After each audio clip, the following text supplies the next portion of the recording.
السلام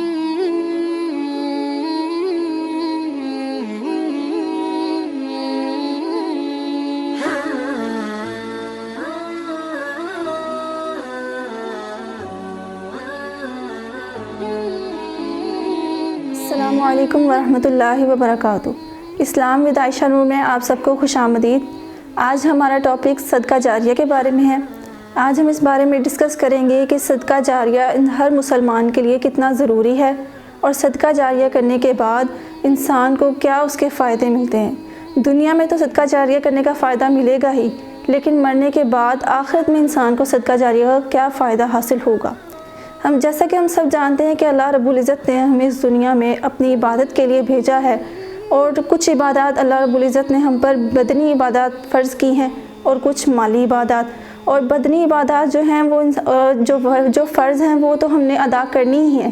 مالی عبادات بھی ہم پر فرض ہیں، لیکن کچھ عبادات ایسی ہیں جو اللہ پاک نے ہم پر فرض تو نہیں کی،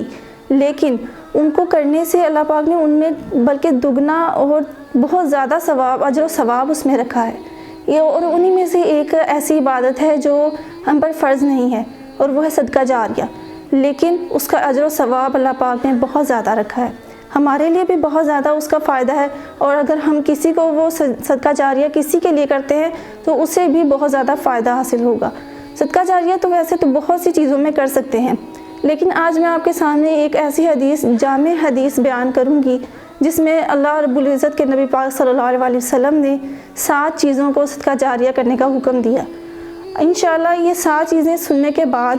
اللہ رب العزت ہمیں اور آپ کو عمل کرنے کی توفیق عطا فرمائیں کہ ان 7 چیزوں میں سے کسی ایک کو بھی اگر ہم نے کر لیا تو ہماری آخرت سنور جائے گی۔ یعنی اگر یہ 7 چیزیں ہم نے کر لی یا ان میں سے کسی ایک کی بھی اللہ پاک نے ہمیں توفیق دے دی تو آخرت کی جو مشکلات اور تکلیفات ہیں اللہ پاک ہمیں اسے نجات دے دیں گے۔ نبی پاک صلی اللہ علیہ وسلم نے ارشاد فرمایا کہ جب انسان دنیا سے چلا جاتا ہے، یعنی جب اس کی موت واقع ہو جاتی ہے تو وہ قبر میں چلا جاتا ہے۔ مرنے کے بعد وہ قبر میں ہوتا ہے اور اس کے پاس اور اس کے اعمال کا سارا دار و مدار ختم ہو جاتا ہے۔ یعنی جب وہ مر جائے گا تو اس کے جسم سے روح نکل جاتی ہے اور وہ کوئی عمل نہیں کر سکتا، لیکن 7 چیزیں ایسی ہیں کہ اگر وہ دنیا میں کر جائے تو آخرت میں اللہ پاک اس کے لیے بہت اجر و ثواب عطا فرمائیں گے۔ یعنی 7 چیزیں کرنے کے وجہ سے دنیا میں اگر کر کے جائے گا تو آخرت میں اس کا اجر و ثواب جاری رہے گا۔ اسی کا نام صدقہ جاریہ ہے، اور وہ 7 چیزیں کون سی ہیں آج میں آپ کے سامنے وہ ڈسکس کروں گی۔ ان میں سے پہلی چیز یہ ہے کہ نبی پاک صلی اللہ علیہ وسلم نے فرمایا کہ اگر انسان دنیا سے جا رہا ہے تو جانے سے پہلے وہ کسی کو کوئی علم سکھا دے۔ پہلا یعنی کہ جو نبی پاک صلی اللہ علیہ وسلم نے فرمایا ہے وہ ہے کسی کو علم سکھا دینا۔ کوئی بھی علم یعنی کہ دین کا آپ سیکھتے ہیں، جتنا آپ کو معلوم ہے وہ سارا کا سارا آپ کسی اور کو سکھا دیں۔ یعنی آپ دین کے بارے میں پہلے خود علم حاصل کریں۔ اتنا علم آپ کو ہونا چاہیے کہ آپ کی نماز اور آپ کی ہر چیز جو دین کے فرض عبادات ہیں آپ وہ بالکل سے ادا کر رہے ہیں، بالکل ٹھیک طریقے سے ادا کر رہے ہیں یا نہیں، یہ آپ پہلے خود سے پوچھیں گے۔ اگر آپ نے دین کا علم سیکھ لیا ہے اور اس کے بعد آپ دین پڑھانے کے اور دین سکھانے کے قابل ہو چکے ہیں تو اس کے بعد آپ کو چاہیے کہ وہ دین دوسروں تک پہنچاتے رہیں۔ آج ایک کو سکھائیں، کل دوسرے کو سکھائیں، آہستہ آہستہ سکھاتے سکھاتے ساری زندگی دین سیکھنے اور سکھانے میں گزار دینی چاہیے،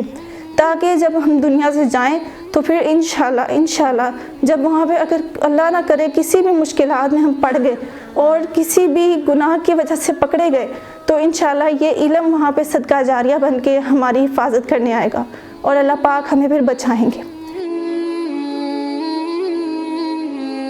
دوسری صدقہ جاریہ کرنے کی چیز جو نبی پاک صلی اللہ علیہ وسلم نے جس کا ہمیں حکم دیا ہے وہ یہ ہے کہ کسی کے لیے کہیں پہ نہر جاری کروا کر جائے۔ یعنی دنیا سے جانے سے پہلے وہ ایک صدقہ جاریہ کا کام یہ بھی کر سکتا ہے کہ اگر اس کے پاس استطاعت ہے تو وہ نہر جاری کروا دے۔ نہر یا کوئی ٹیوب ویل یا تالاب وغیرہ یہ تو ویسے بھی آج کل انسانوں کی بہت بڑی ضرورت ہے، ہر انسان کے لیے بہت بڑی ضرورت بھی ہے، اور آج کل اس پانی کی قلت بھی بہت زیادہ ہے۔ تو جہاں پر آپ کو لگتا ہے کہ یہاں پر نہر کی ضرورت ہے یا یہاں پر کسی کو کسی چیز کی ضرورت ہے تو آپ وہاں پر وہ نہر بنوا سکتے ہیں۔ اللہ پاک نے اگر آپ کو اتنی توفیق اور اتنی استطاعت دی ہے تو آپ کا فرض بنتا ہے، بلکہ آپ کو چاہیے کہ آپ اس جگہ بنا کے جائیں نہر۔ اس لوگوں کا تو فائدہ ہوگا ہی، لوگ تو آپ کو دعائیں دیں گے ہی، لیکن یہ آپ کے لیے بھی صدقہ جاریہ بن جائے گا، کیونکہ دنیا سے تو ایک نہ ایک دن جانا ہے ہم نے۔ جب ہم دنیا سے جائیں گے تو آخرت میں وہ ایک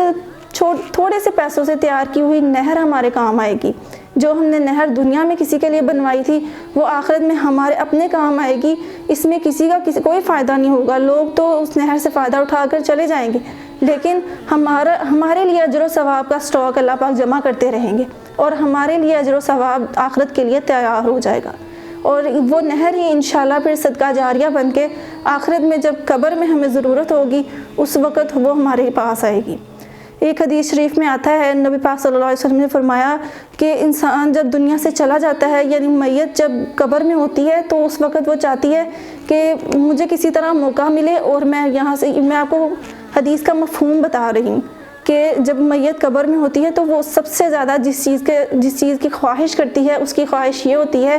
عمرے کی یا روزے کی یا نماز کی نہیں ہوتی کہ میں نماز پڑھ لوں یا روزہ رکھ لوں، اس کی یہ خواہش ہوتی ہے کہ کسی طرح مجھے موقع ملے اور میں دنیا میں صدقہ کراؤں۔ یعنی کہ صدقے کی اتنی فضیلت ہے کہ کیونکہ اس وقت میت کو نظر آ رہا ہوتا ہے کہ جو صدقہ جاریہ لوگ کرتے تھے اس کا کتنا عظیم ثواب قبر میں بھی ان کو پہنچ رہا ہے، تو کیوں نہ ہم نے بھی ایک نہ ایک دن یہاں دنیا سے جانا ہے تو ہم بھی اپنی تیاری کر کے ہی جائیں۔ اسی لیے ہمیں چاہیے کہ اگر ہمارے پاس اتنی استطاعت ہے تو پھر ہم بھی یہ کام کر کے جائیں کہ اگر کہیں پر ضرورت ہے، نظر آ رہا ہے کہ کہیں پہ پانی کی کوئی قلت ہے یا کسی بھی جگہ پہ، جیسا کہ آپ سب جانتے ہیں کسی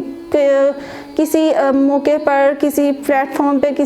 کسی بھی جگہ پر ہمیں ضرورت ہوتی ہے پانی کی، یا کوئی کولر وغیرہ لگوا دے یا پھر نہر لگوا دی جائے، تو یہ جب تک لوگ اس میں سے پانی پیتے جائیں گے، جب تک لوگ اس کو استعمال کرتے رہیں گے، وہ آپ کے لیے وہ ثواب بنتا جائے گا اور اللہ تعالیٰ آپ کو اس کا ثواب عطا کرتے رہیں گے۔ یعنی کہ اللہ پاک اس کو رکھیں گے نہیں، یہ اللہ پاک کے ساتھ ایک تجارت ہوگی کہ آپ کو اس کا اجر و ثواب ساتھ ساتھ ملتا رہے گا اور آپ کی محنت رائے گا نہیں جائے گی۔ اس کے بعد نبی پاک صلی اللہ علیہ وسلم نے تیسری چیز بتائی جو انسان کے لیے بھی وہ بھی بڑی فائدے کی چیز ہے کہ اگر انسان علم سیکھنے کے قابل نہیں رہا، یعنی کہ وہ اگر بہت بڑا ہو چکا ہے اور اس میں ہمت نہیں رہی کہ وہ علم سیکھ سکے، یا اسے دوسروں تک علم خود تو پتہ ہے لیکن دوسروں تک سکھانے کی ہمت نہیں رہی، یا سکھانا مشکل ہے، اور اس کے علاوہ نہر بھی کہیں بنوانے کی ضرورت نہیں ہے، تو تیسری چیز اس کے پاس یہ آپشن ہے کہ وہ کہیں پر بھی کنواں کھدوا سکتا ہے۔ یعنی کہیں اگر ضرورت ہو، کہیں پہ بھی کسی کو اگر ضرورت ہے، پتہ چلتا ہے آپ کو، اور آپ کے پاس اتنی استطاعت ہے، آپ کے پاس اللہ پاک نے اتنی آمدنی دی ہے کہ آپ ایک کنواں کھدوا سکتے ہیں، تو آپ اس جگہ کنواں کھدوا دیں۔ یہ بھی اس سے ملتا جلتا ہی ہے کہ آپ کہیں پر بھی مسافر خانہ ہے یا کہیں پہ بھی کسی بھی جگہ پر کسی پانی کی ضرورت ہے یا کہیں پہ بھی کسی بھی چیز کی ضرورت ہے تو آپ وہ کروا کر جائیں تاکہ لوگ اس کو یوز کرتے رہیں اور آپ کی آخرت بنتی رہے۔ لوگ جتنی دیر تک اس کو استعمال کرتے رہیں گے، اس سے فائدہ اٹھاتے رہیں گے، انشاءاللہ اللہ رب العزت اتنی دیر تک ہمارے اعمال نامے میں بھی اس کا سارا اجر و ثواب ڈالتے رہیں گے۔ اس کے بعد چوتھی نبی پاک صلی اللہ علیہ وسلم نے چوتھی چیز یہ بیان فرمائی کہ کسی بھی جگہ پر صدقہ جاریہ کے لیے پھلدار درخت لگوا دے۔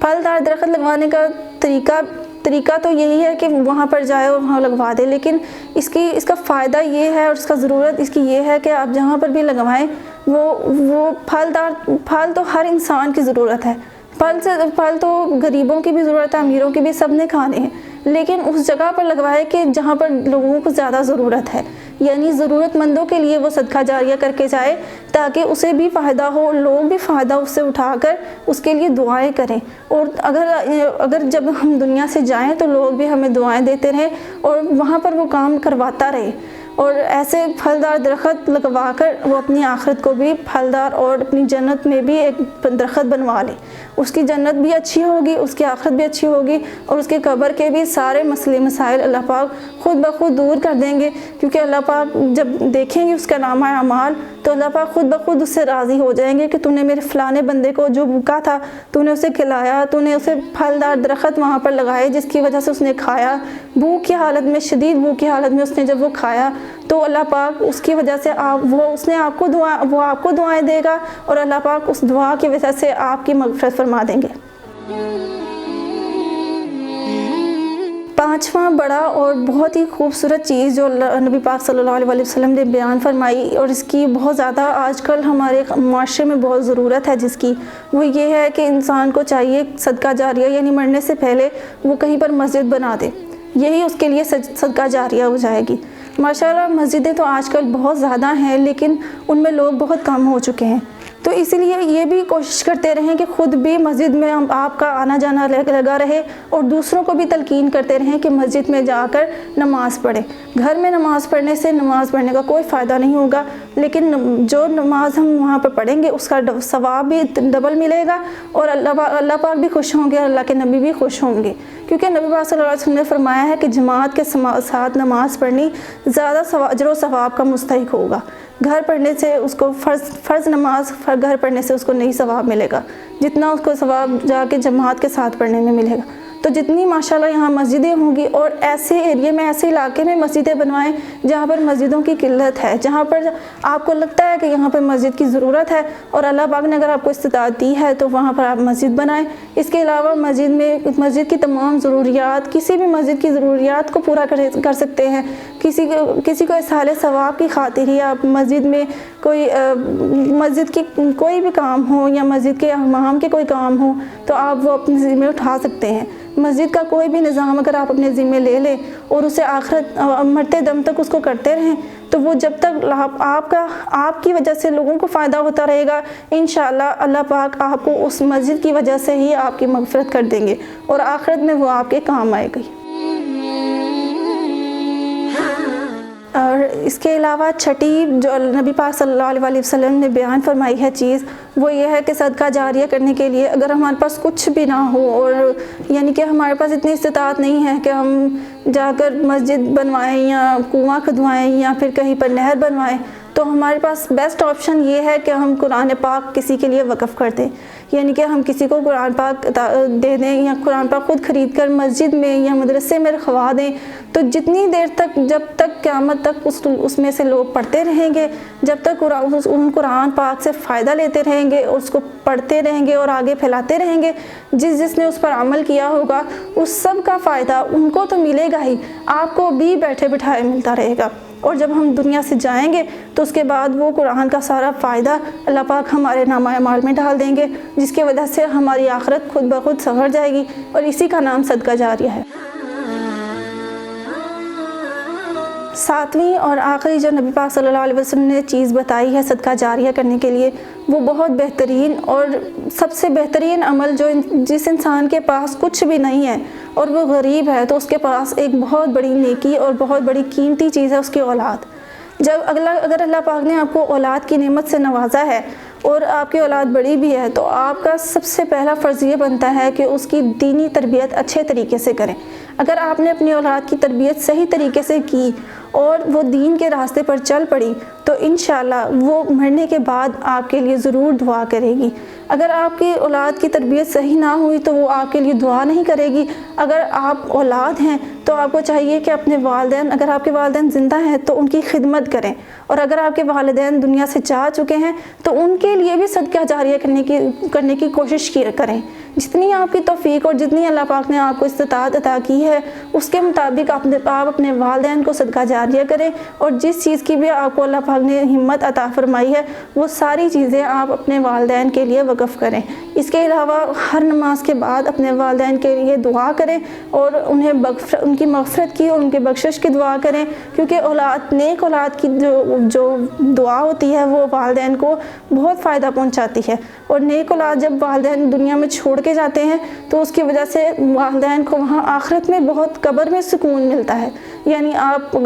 اپنے والدین کی قبر پر جائیں جمعے کے دن اور جا کر پھر وہاں پر ان کے لیے مغفرت کی دعا کریں، سورہ یاسین پڑھیں، اس سے آپ کے والدین کو خوشی بھی ہوگی، انہیں محسوس بھی ہوتا ہے کہ آپ ان کے پاس آئے ہیں، اور اس کے علاوہ انہیں احصال ثواب بھی پہنچے گا۔ یہ تھی ایک بہت ہی جامع اور صحیح حدیث جو میں نے آپ کے سامنے بیان کی۔ انشاءاللہ مجھے امید ہے کہ اللہ پاک مجھے اور آپ کو اس حدیث پر عمل کرنے کی توفیق عطا فرمائیں گے۔ اس حدیث کے ذریعے ہی بہت سے لوگ اگر اس پر عمل کرنا شروع کر دیں تو اپنی آخرت کو خود بخود سنوار سکتے ہیں، اور انشاءاللہ ان 7 چیزوں میں سے اگر ہم ساری نہیں تو کوئی نہ کوئی چیز تو ہم کر ہی سکتے ہیں نا، یہاں تو ہم علم سیکھ سکتے ہیں۔ اور الحمدللہ اگر اللہ پاک نے آپ کو طاقت دی ہے، آپ کو وقت دیا ہے، تو اس وقت کو فضولیات میں ضائع نہ کریں بلکہ علم سیکھیں اور دوسروں کو بھی سکھائیں۔ انشاءاللہ جب تک لوگ اس سے فائدہ حاصل کرتے رہیں گے آپ کو بھی فائدہ پہنچتا رہے گا، اور وہ بھی آپ کے لیے صدقہ جاریہ بن جائے گا۔ اگر اس کے علاوہ اللہ پاک آپ کو توفیق دیتے ہیں تو اس کے ذریعے آپ کہیں پر بھی کوئی